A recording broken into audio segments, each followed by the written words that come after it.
Welcome to our deep dive into the science of falling in love. You know, that feeling that makes your heart race, your palms sweat, and makes you want to write poetry, even if you've never rhymed before in your life. Today, we'll explore 8 fascinating factors that contribute to this complex and mysterious phenomenon.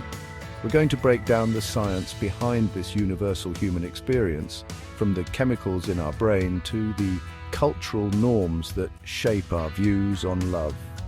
Get ready to explore the universe within, because once we're done today, you'll never think about love the same way again. So you meet someone and bam, it's like fireworks. You can't stop thinking about them. You want to spend every waking moment with them. What's going on? Well, my friends, it's all thanks to a cocktail of neurotransmitters often referred to as the love hormones: oxytocin, dopamine, and serotonin. Oxytocin, often called the cuddle hormone, is released during physical touch, like hugging or kissing. It promotes bonding and trust. Think about that feeling when you're holding someone you love and you just feel safe and secure.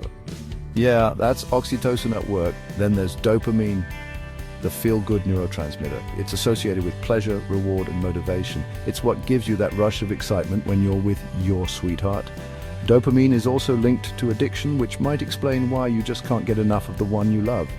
And let's not forget about serotonin. This neurotransmitter plays a role in mood regulation, and it's been linked to feelings of happiness and well-being. When you're falling in love, your serotonin levels go up, which might be why you feel like you're walking on sunshine.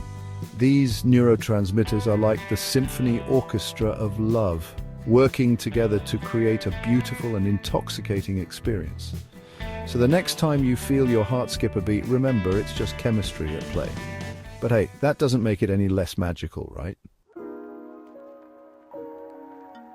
Sure, those love hormones are powerful, but there's more to love than just a chemical high. One of the most important factors in falling in love is forging a deep emotional connection with another person. Think about it. You can have amazing chemistry with someone, but if you don't connect on a deeper level, those feelings will eventually fade. A strong emotional connection is built on shared experiences, vulnerability, and mutual understanding. It's about feeling seen, heard, and accepted for who you truly are, quirks and all. When you can be your authentic self with someone and they love you for it, that's when the real magic happens. We crave connection as human beings. It's in our DNA. And when we find someone who allows us to be vulnerable, who supports us and who challenges us to grow, it's only natural to feel drawn to them. This emotional bond goes beyond the initial rush of infatuation and forms the foundation for a lasting and fulfilling relationship. So, while those initial sparks of attraction are important, remember that true love runs much deeper. It's about connecting with another soul on a level that transcends the physical. Have you ever wondered why some people fall in love easily while others struggle to form lasting bonds? Well, the answer might lie in our childhoods. Attachment theory, developed by psychologist John Bowlby, suggests that our early relationships with caregivers shape our attachment styles and influence our ability to form intimate relationships later in life. Think of it like this. Our early experiences create a blueprint for how we approach love and connection. There are 4 main attachment styles: secure, anxious, avoidant, and fearful avoidant. People with a secure attachment style generally feel comfortable with intimacy and are able to form healthy, balanced relationships. Those with an anxious attachment style might crave closeness but also fear rejection. Avoidant individuals tend to withdraw from intimacy and have difficulty expressing their emotions. And fearful, avoidant individuals experience a mix of anxiety and avoidance, desiring connection but fearing vulnerability. Our attachment style isn't set in stone, though. With self-awareness and effort, it's possible to develop a more secure attachment style. Understanding our own attachment patterns and those of our partners can help us navigate relationships more effectively and create stronger, more fulfilling bonds. So if you've experienced challenges in love, don't despair. By understanding attachment theory, you can break free from negative patterns and create healthier relationships. Ever notice how some people just seem to attract love effortlessly? Well, it turns out that certain personality traits can make us more likely to fall in love. Think of it like this. Our personalities are like magnets, attracting certain types of people. Research suggests that people who are extroverted, agreeable, and conscientious tend to fall in love more easily. Extroverts, with their outgoing and sociable nature, have more opportunities to meet potential partners. They're also more likely to initiate contact and express their feelings, which can jumpstart the love process. Agreeable individuals, known for their empathy and kindness, create a warm and inviting atmosphere that draws people in. They're good listeners, supportive partners, and genuinely enjoy making others happy, qualities that are highly sought after in romantic relationships. Conscientious individuals, with their reliability and trustworthiness, provide a sense of stability and security, attractive qualities for those seeking a long-term partner. They're responsible, dependable, and committed, making them ideal partners for building a life together. While these personality traits might increase the likelihood of falling in love, it doesn't mean you're doomed if you're introverted or less agreeable. Love is a complex dance, and there's someone out there for everyone, regardless of personality type. Let's face it, our ideas about love aren't formed in a vacuum. They're shaped by the invisible forces of culture and society, influencing everything from who we find attractive to how we express affection. Think about it, romantic comedies tell us that love conquers all, while fairy tales promise a happily ever after. But do these cultural narratives reflect reality? Cultural norms dictate what's considered acceptable and desirable in a partner. In some cultures, arranged marriages are the norm, while in others, love is seen as the foundation for marriage. Media representation, from movies to music to social media, bombards us with images of idealized love, setting unrealistic expectations and influencing our perceptions of what a relationship should look like. Our personal values, beliefs, and experiences also play a role in shaping our views on love. For example, if you were raised in a family that emphasized commitment and communication, you might prioritize those qualities in a partner. Ultimately, our understanding of love is a complex tapestry woven from cultural influences, societal expectations, and personal values. By examining these influences, we can gain a deeper understanding of our own beliefs about love and relationships. Falling in love isn't just a figure of speech, it's a real phenomenon that lights up our brains like a Christmas tree. Scientists have identified specific brain regions that are involved in the experience of romantic love. So, let's take a journey inside the love-struck brain, shall we? One key area is the ventral tegmental area, or VTA, located deep within the brain. This area is responsible for releasing dopamine, that feel-good neurotransmitter we talked about earlier. When we experience something pleasurable, like spending time with someone we love, the VTA is activated, sending those dopamine surges throughout our brain.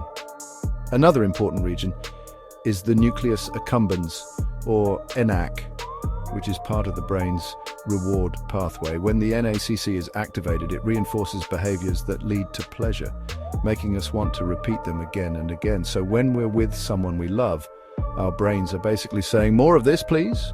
These brain regions don't act alone, though. They're part of a complex network involved in emotion, motivation, and reward. Love truly is a full brain experience, engaging multiple areas simultaneously to create that intoxicating feeling we call love. Ever notice how your emotions can feel like a roller coaster during certain times in your life? Well, that's because our hormones are constantly fluctuating, influencing our mood, behavior, and even our susceptibility to falling in love. Think of it like this. Hormones are like the puppet masters of our emotions, pulling the strings behind the scenes. During puberty, for example, our bodies are flooded with hormones like testosterone and estrogen, fueling those intense feelings of attraction and infatuation. These hormonal surges can make us more sensitive to social cues, increasing our desire for connection and intimacy. Later in life, during menopause, women experience a decline in estrogen levels, which can impact mood, libido, and relationship satisfaction. However, this doesn't mean love is off the table. In fact, many women find that post-menopause offers a newfound sense of freedom and self-discovery, leading to more fulfilling relationships. Pregnancy is another time of significant hormonal upheaval, with estrogen and progesterone levels soaring to support the developing fetus. These hormonal shifts can increase emotional sensitivity, bonding with the baby, and even feelings of love for the partner. So, the next time you're feeling those lovey-dovey vibes, you might have your hormones to thank. We like to think we're in control of our choices, especially when it comes to love. But what if I told you that our unconscious minds might be calling the shots? Our unconscious minds are like vast storehouses of memories, experiences, and desires, influencing our thoughts, feelings, and behaviors in ways we're not even aware of. Think about it. Have you ever felt inexplicably drawn to someone or noticed recurring patterns in your relationships? These might be signs that your unconscious is at play. Our past experiences, particularly those from childhood, can create unconscious patterns that influence who we're attracted to and how we behave in relationships. For example, if you had a caregiver who was emotionally unavailable, you might unconsciously seek out partners who mirror that dynamic. Or if you experienced a painful breakup in the past, you might unconsciously sabotage future relationships out of fear of getting hurt again. By becoming aware of our unconscious patterns, we can start to understand the underlying reasons behind our choices and make more conscious decisions about love. Therapy, journaling, and self-reflection can help us uncover these hidden patterns and break free from cycles that no longer serve us. So there you have it. We've journeyed through the fascinating world of love, exploring the intricate interplay of chemistry, psychology, and even a little bit of cosmic influence. Remember, falling in love is a unique and highly individualized experience. These factors can contribute to the complex and mysterious process of falling in love, but they don't guarantee it. Just like the vast universe, with its billions of galaxies and endless possibilities, love remains a force full of wonder, mystery, and endless potential. It's a journey of discovery, connection, and growth, and while science can help us understand some of the mechanisms at play, the true magic of love lies in its ability to surprise, delight, and transform us in ways we never thought possible. Would you like to know more about relationships or attachment theory? Let us know in the comments.